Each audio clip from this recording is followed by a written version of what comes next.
Mas, olha, o problema principal da ciência política no mundo todo é que os cientistas políticos têm a sua mentalidade formada na sociedade presente e a tomam como referência. Não só a sociedade presente, mas os seus antecedentes imediatos. Então, digamos, uma história que começa, digamos, com Maquiavel, depois com John Locke, e desemboca na democracia moderna. Ou seja, há um corpo de valores que servem como chaves interpretativas. Ora, acontece que essas chaves interpretativas elas só têm uma validade local e temporal muito determinada. Então, quando aparecem situações, vamos dizer, que não são sequer descritíveis nos termos da democracia moderna, ou, digamos, nos termos do socialismo, se você for um marxista, as pessoas simplesmente não sabem o que fazer. Então, nesse sentido, nós dizemos, existe uma crise mundial da ciência política. Tem até aqui uma pesquisa em que os camaradas consultaram 200 cientistas políticos, pedindo previsões de desenvolvimentos possíveis, e 98% das previsões foram erradas. Isso é falência total, né, da ciência. Uma ciência que não consegue prever mais ou menos o desenvolvimento da sua área fenomênica não serve para absolutamente nada. E isso acontece justamente por causa dessa limitação do universo de premissas. Quer dizer, entende-se que política é isso, assim, assim, assim, assim, e que deve funcionar dessa maneira, e, portanto, os fatos novos devem poder ser explicados dentro desse quadro. E, na realidade, isso não acontece. Podem acontecer coisas que não têm classificação dentro desse quadro. Então, falta generalidade para a ciência política. A generalidade tem que ser encontrada, assim, quais são as bases ontológicas reais de um fenômeno que nós chamamos política. Nós não podemos esquecer que política nem sempre existiu. Por exemplo, o que era a política no feudalismo? Né? A política no feudalismo consistia em um sujeito invadir o feudo do outro, cortar a garganta dele e tomar as posses dele. Esse era o máximo que havia. Praticamente você não tinha uma disputa de poder, e muito menos uma disputa de poder na qual a opinião do povo contasse com alguma coisa. Então, nós ficamos quase sem política durante 1000 anos, por assim dizer. Então, basta isso para você ver que o fenômeno política não tem a generalidade que os camaradas imaginam, não é um dado universal.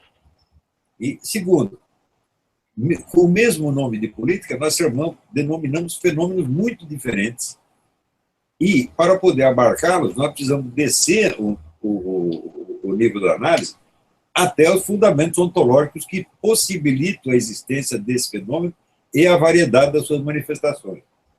O Ludwig von Mises, ele estava na pista certa quando ele, falando não da política, mas da economia, ele achou que a teoria econômica tinha que se basear primeiro numa teoria da ação humana, que ele chamou de praxeologia. E ele começou esse trabalho e ele estava na pista certa. Agora, ele tinha uma limitação kantiana, ele foi muito influenciado pelo Kant.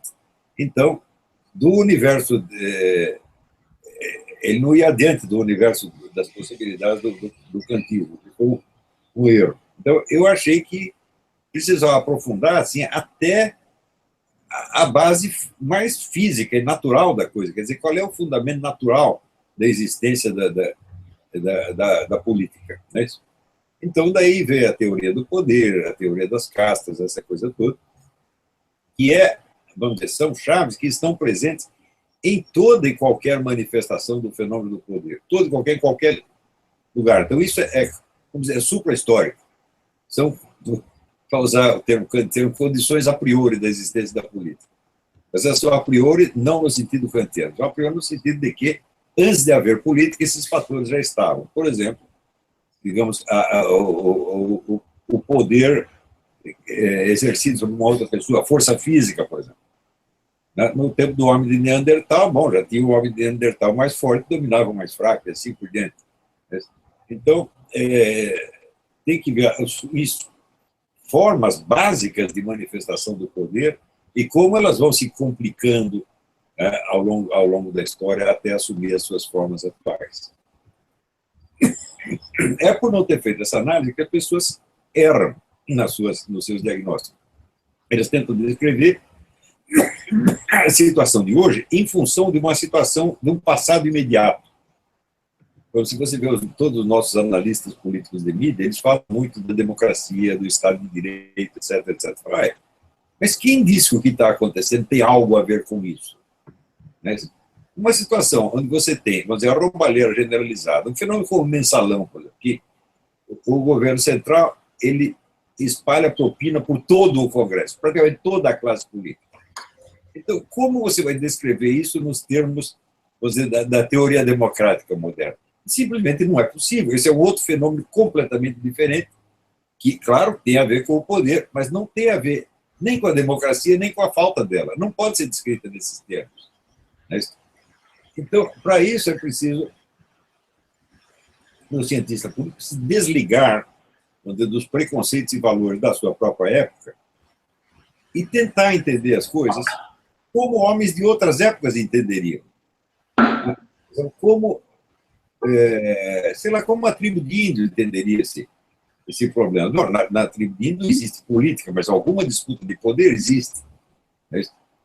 Ora, o que nós estamos vendo no Brasil se parece mais com uma disputa de poder numa tribo de índios do que o que nós chamamos de política hoje. Praticamente não há mais política no Brasil. Você só tem esse jogo imediato de poder na base da propina, da intimidação e do controle da opinião. Como que nós vamos chamar isso de política, meu Deus do céu? A política existia antigamente, quando você viu os debates, sei lá, de eleição presidencial, do Juscelino, Kubitschek, Jânio Quadros, Marechal Lota, aí você tinha a política, a disputa política, que é a disputa pelas preferências do eleitorado.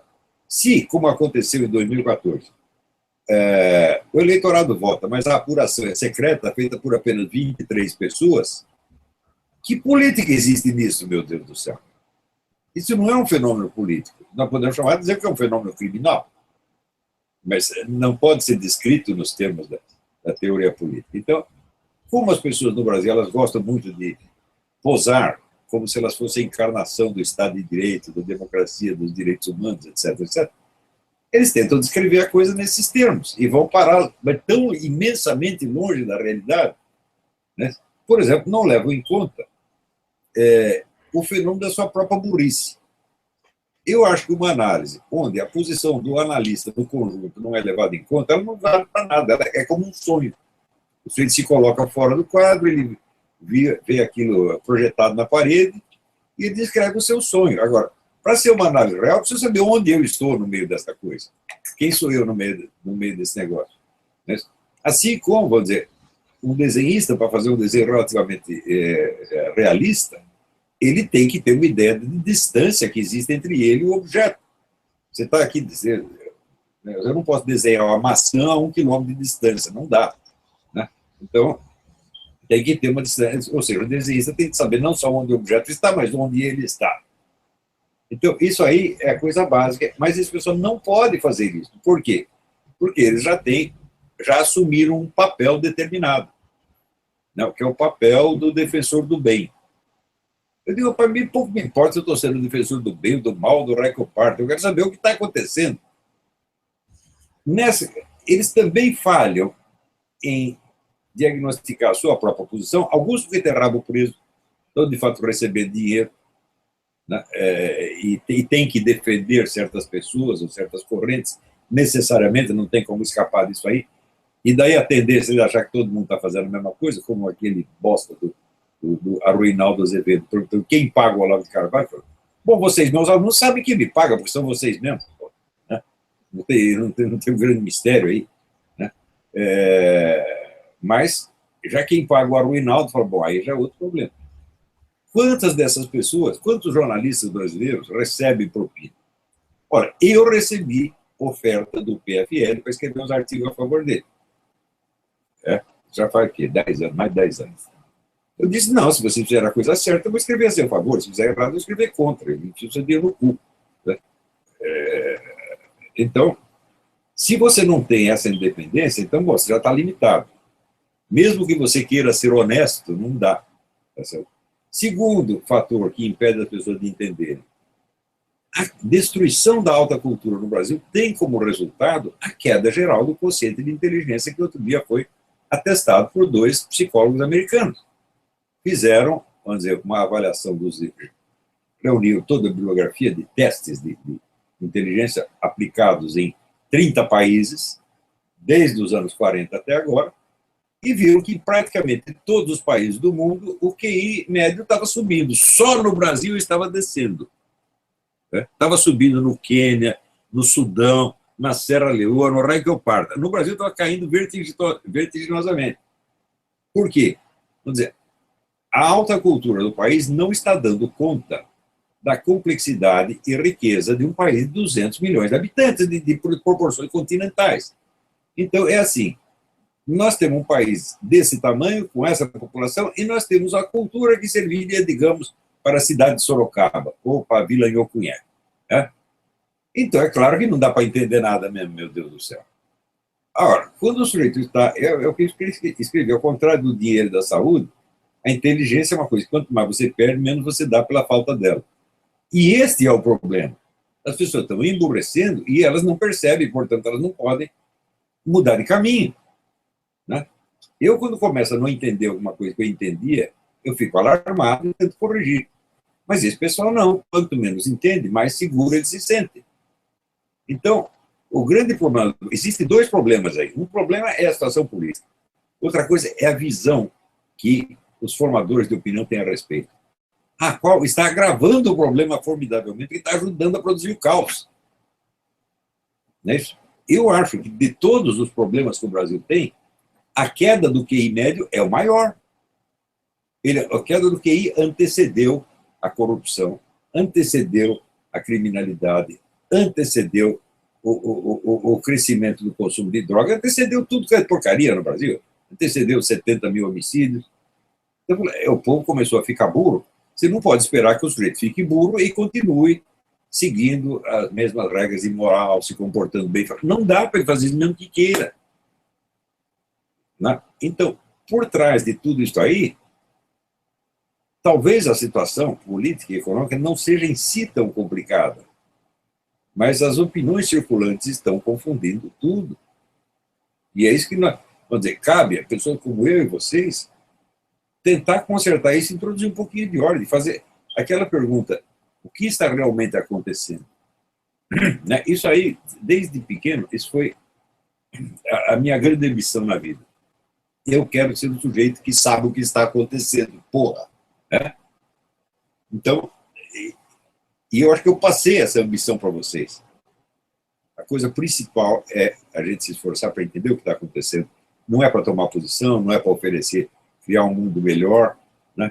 Na verdade, como é que você vai ter a terapêutica se não tem diagnóstico? Então, o diagnóstico primeiro. Nós não vamos dar terapêutica nenhuma, não vamos consertar nada, mas pelo menos entregamos um diagnóstico. É isso que eu tinha para dizer agora.